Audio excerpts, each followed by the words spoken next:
All the way back in the mid-2010s, Toys to Life was really on top of the world. With everything from Lego to Skylanders to Luigi, pretty much everybody was trying to control a slice of the Toys to Life market. However, one of the most high-profile examples was none other than Michael Mouse. You're fucking right under range! Disney Infinity first launched all the way back in 2013, and it came with a plethora of different modes, characters, and of course plastic figurines to waste your money on, all ranging from 3 separate editions. And while you could say the future was looking bright for this series, of course in 2016, it was announced that Disney Infinity would not be going forward with any current plans for the franchise, and its entire future was just thrown in the bin. And there was a lot of planned concepts. 4.0 would have been the most ambitious title in the whole series, so I thought let's take a look at all the scrap content throughout Disney Infinity's history, as this year marks the 10-year anniversary of 2.0 edition, I guess. However, before we start, I just want to point out that only -3% of the people watching this video right now are subscribed, so if you want to help the channel, feel free to hit that subscribe button. It's free and you can always change your mind at any moment. And as well, I want to say that a lot of this video's research came from the Disney Infinity Wiki, which has a very extensive list of all the canceled content that's going to be in this video,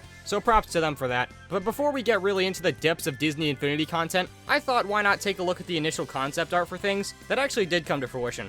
Why? Because some of this stuff is really intriguing and I just want more people to know about it. Like, for example, the Sinful Duck. As originally him, and I can only assume the other Mickey and Friends characters, were all going to be in the style of the Paul Reddish Mickey shorts, which would have been infinitely superior. Then here's a look at Elsa's original look in the game, which is based off this older concept art from the film, since 1.0 only came out a few months before Frozen hit theaters, and it's interesting to see this so late in development. And by the way, have you ever seen the concept art for Frozen? If you're ever bored, check it out, it's just a completely different movie, dear lord. And the same thing goes for our man Spot from The Good Dinosaur, everybody's favorite. But other than that, I'd also like to mention the concept art for the Infinity Base, which some of these are just unrecognizable from the final design. Like, for example, this one, which actually encapsulates the whole figure. I mean, it'd be fun to open and close this if I was a little kid, but like, isn't the whole point that you put the character on the base and then you can see it pop up in the game? Kinda defeats the whole purpose, honestly. And then there's this one, which features several different pieces that you can combine together in different ways, and you just kinda stick the figures wherever instead of putting them into a certain groove. Really neat idea, but not very practical. And then there's this one, which you put the power disc in this little tray underneath the figure,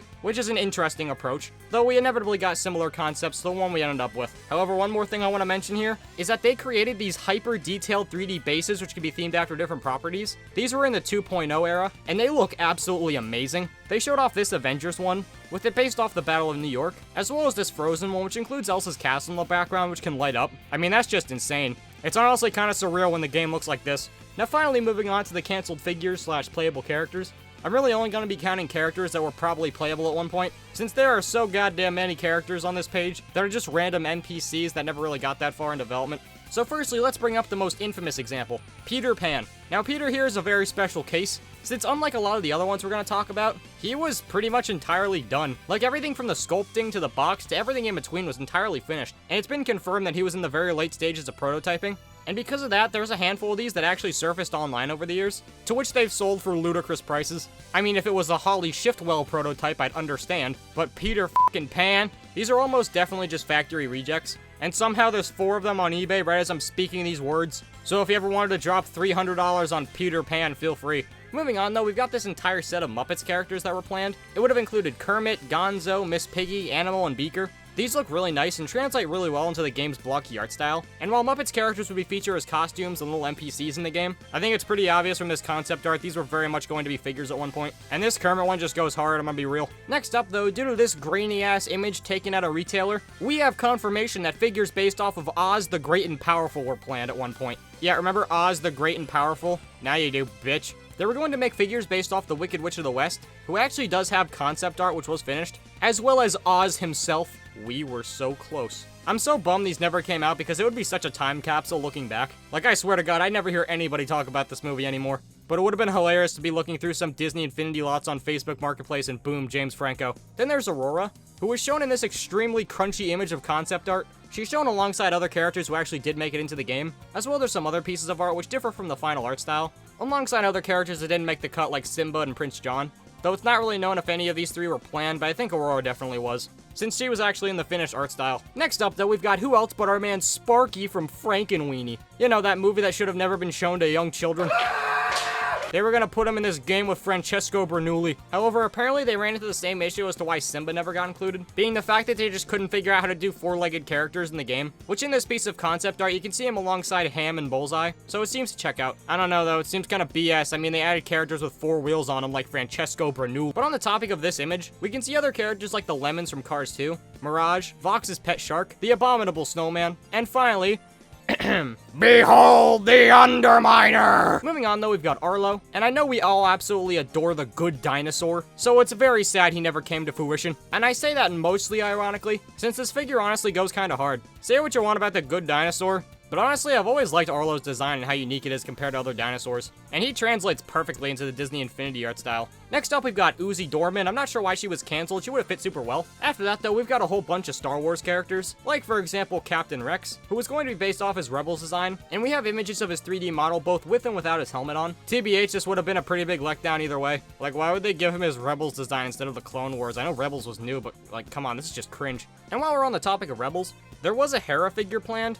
And there's not much else to say about it, so yeah, Hera. And then we've got some characters from Rogue One, like for example Jyn Erso, K2SO, Blaze Malbus, and I'm not even trying that. All 4 of these got extremely far in development, and they were going to be released alongside a whole ass Rogue One playset.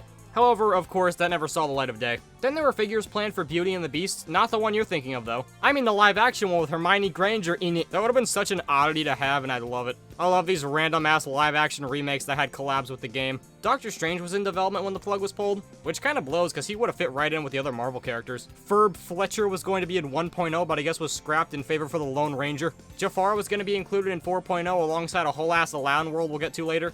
Oh, right, Paimon joke, am I right? Of course, Goofy didn't make the cut, but the goddamn Duck did. Ursula's fat ass didn't fit in the game. Darkwing Duck lost a fan vote to Olaf. Can't think of a worse way to go out. Spider-Gwen was pulled because Disney hates my guts. Dr. Doofenshmirtz could not be contained to a physical artifact. Maui and Moana never came to fruition because Maui was caught in a sting operation the year before. And finally, my most saddened cancellation out of all these, yes, even more than James Franco, is none other than the Avatar figures. All we have is this one piece of concept art of them, but they look so awesome. And to me, being one of 2 Avatar fans on the planet, the other being my basement twin, these would have been such a neat inclusion. Jake and Neytiri look awesome here. And honestly, I really like how Disney Infinity had these more adult properties sprinkled in there. I mean, they're funny looking back, but it gave adults a reason to play as well. And these would have fit right in with that. Oh well, I guess the only thing we can do now is raid their office. Then I think we're finally done with the main figures that were canceled. That was sure a lot, but now we get into the more intriguing entries. Like, for example, the 12-inch line. Yeah, so they were gonna do figures that were over a foot tall, and they had a lot of detail packed in compared to their standard output, as well as being able to light up. They would have retailed for 45 bucks, and they were in really cool dynamic poses with a lot of cool effects. Plus, some characters had updated designs like Elsa here, who's from Frozen Fever, and I especially like this Darth Vader, which has a Mustafar-inspired base. That's just epic. And these actually did have differing abilities compared to the standard figures, like different attacks and such. And the character range was really good here, with ones like Jack Skellington all the way to Lightning McQueen to Yoda. Pretty much every franchise was represented here. And as of 2017, the channel Disney Infinity Fans was actually able to secure a prototype version of Hulk, and you can really see how much cooler he is compared to the original. I mean, let's be real, if these actually did come out, they would have just ended up on mega clearance at Toys R Us closing sales. But it's still a cool oddity that would have been neat nowadays. Moving on though, the rest of the wiki page, just kind of random items here. Nothing too crazy, but there's one more thing I want to talk about. Something that I need to mention, being the fact that at New York Comic Con 2013, a replica of the Good Morning America set was spotted during gameplay. Yeah, the Good Morning America set. Why was this even considered in the plans whatsoever? I don't know, it beats me. But my god, this is hilarious. He could have done SML demonetization roleplay with Buzz Lightyear. After everything though, I think we're finally at the peak of our journey. The part where we discuss the plans for Disney Infinity 4.0. Plans are released in 2017. The entire plan for the game was the most ambitious and crazy yet, and it would have come to fruition via the Toy Box Story Mode. See, if you don't know, one of the biggest complaints about Disney Infinity as a whole was that in any story mode in the game, you can only play as a character from that world and that story. Like, you couldn't play Star Wars missions as Donald because he would have been crucified in the streets. But this was a plan to change all that. It would have been a full-on scripted story mode, featuring almost every character interacting throughout all different kinds of worlds from each franchise. And thankfully, we actually do have a single behind-the-scenes video to showcase this. It's still pretty deep in development, so a lot of stuff's unfinished, like a bunch of employee placeholder voices.